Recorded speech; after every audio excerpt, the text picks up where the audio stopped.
जय श्री राम। बहुत बहुत स्वागत करता हूं आप सभी का एक बार फिर से आपके ही अपने YouTube चैनल पर। मैं पंडित आशीष शर्मा लेकर आया हूं धनु राशि के जातकों के लिए गुरु देव का राशि परिवर्तन होने वाला है 1 मई 2024 को। एक वर्ष तक बृहस्पति इसी राशि में रहेंगे।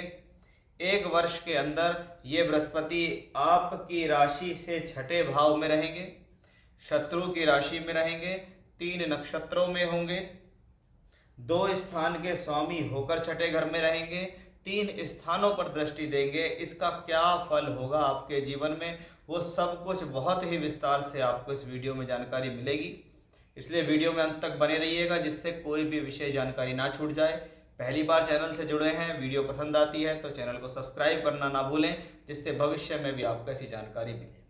आइए शुरुआत करते हैं कि बृहस्पति ग्रह, जिसको किसी भी व्यक्ति विशेष के लिए सबसे शुभ ग्रह माना जाता है, अब ऐसा ग्रह जब जब राशि परिवर्तन करता है तो कहा जाता है शनि अगर 2.5 साल तक एक राशि में है, राहु 1.5 वर्ष तक एक राशि में है, तो गुरु 1 वर्ष तक, यानी ये एक मुख्य ग्रह है। मुख्य ग्रह इसलिए भी है क्योंकि ये बेस्ट बेनिफिक है, ये सबसे ज़्यादा शुभ प्रभाव देने वाला ग्रह है। ये प्लेनेट पीड़ित हो जाए तो ही प्रॉब्लम में है, अदरवाइज अगर ये प्लेनेट थोड़ी सी भी स्वस्थ अवस्था में कुंडली में है तो ये हर व्यक्ति विशेष के जीवन में अच्छा धन देने में सक्षम है।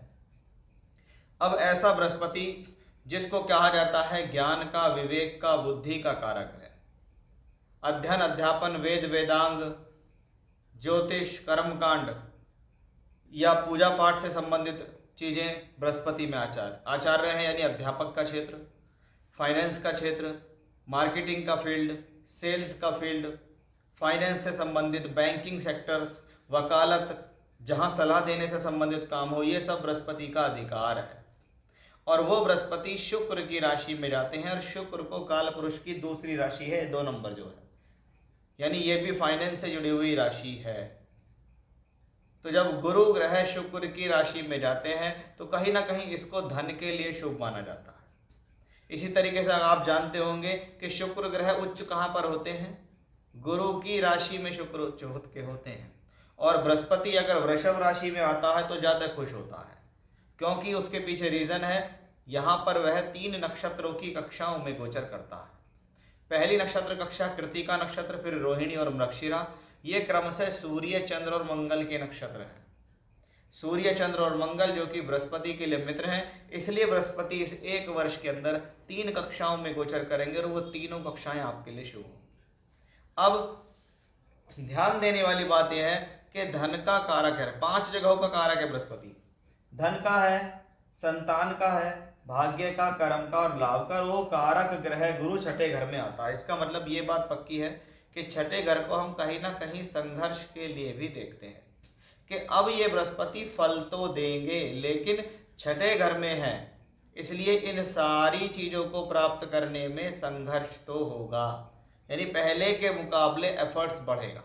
क्योंकि पहले क्या था, प्लेनेट त्रिकोण में था, अब कहाँ है, छठे में है। छठे भाव को त्रिक भाव में भी गिनती क्या जाती है, 6, 8, 12 खराब स्थान या त्रिक भाव कहलाते हैं। इसके अंदर अगर शुभ ग्रह जाता है तो शुभ ग्रह को तकलीफ होती है, अशुभ ग्रह जाता है तो अशुभ ग्रह यहाँ अच्छे फल देते हैं, क्योंकि खराब भावों में खराब व्यक्ति ही सहन कर सकता है इस स्थिति को, शुभ नहीं। अब बृहस्पति कहाँ पहुंचे हैं, छठे घर में। अगर वो 5 जगहों के कारक हैं तो उन 5 जगहों को प्राप्त करने में संघर्ष रहेगा, यानी आप अपनी क्षमता को बढ़ा लीजिए, आप अपनी कैपेसिटी को बढ़ा लीजिए। आने वाले समय में ज़रूरी होगा एक्स्ट्रा एफर्ट्स करना, मेहनत करना।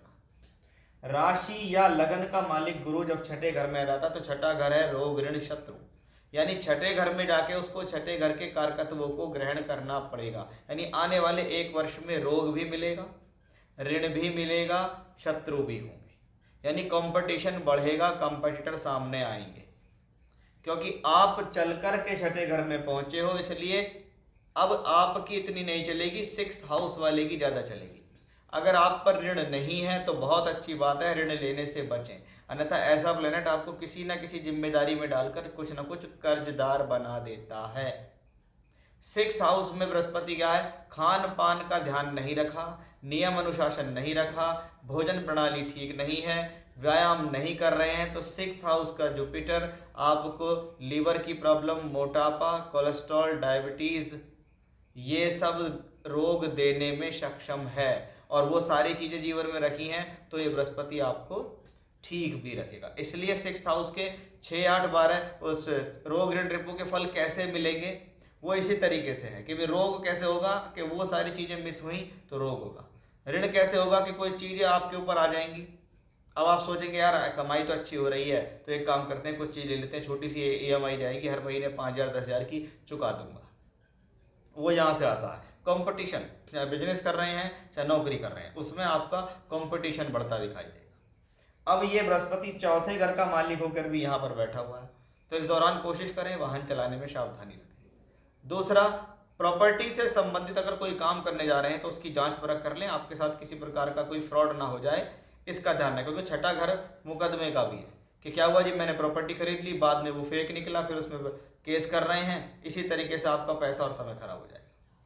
यहां से बैठकर बृहस्पति द्वादश को देखता है कि राशि का मालिक छठे से बैठ के, इसका मतलब इस दौरान आपको विदेश से जुड़कर काम करने का मौका मिल सकता है, किसी दूसरे स्थान से जुड़कर काम करने का मौका मिल सकता है, बाहर जाकर काम करना, फॉरेन लैंड से पैसा कमाना, बाहर का व्यक्ति विशेष आपसे जुड़कर काम कर रहा है, आप MNC कंपनी के लिए काम कर रहे हैं, वो भी यहाँ से आता है। बृहस्पति यहाँ से बैठकर 10th हाउस को देखते हैं, यानी कर्म लगातार होगा, कर्म के लिए मेहनत लगातार होगी, कार्य क्षेत्र में सफलता भी मिलेगी, ये भी गुरु कहते हैं। ये बृहस्पति यहाँ से बैठ के 2nd हाउस को देखते हैं, धन का कारक धन भाव को देख रहा है। इसका मतलब है कि कहीं ना कहीं पैसे का फ्लो बृहस्पति बना के रखेंगे, किसी न किसी साधन से आमदनी के साधन बने रहेंगे। इस दौरान आप देखिए कि गुरु देख रहे हैं 12वें घर को, शनि भी यहाँ बैठ के 12वें घर को देख रहे हैं, 12th हाउस एक्टिवेट है। यदि किसी भी प्रकार से मन में इच्छा है कि मुझे नौकरी करने विदेश जाना है, मैं एक्सपोर्ट इंपोर्ट का काम कर लूँ, मैं विदेश से जुड़कर काम कर लूँ या बाहर से जुड़कर काम कर लूँ, तो ये वो सफलता का समय है कि साल भर में बृहस्पति आपको इस प्रकार की स्थिति को देगा।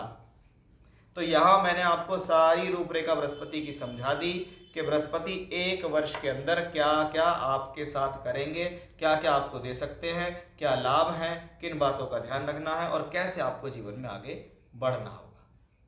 जय श्री राम।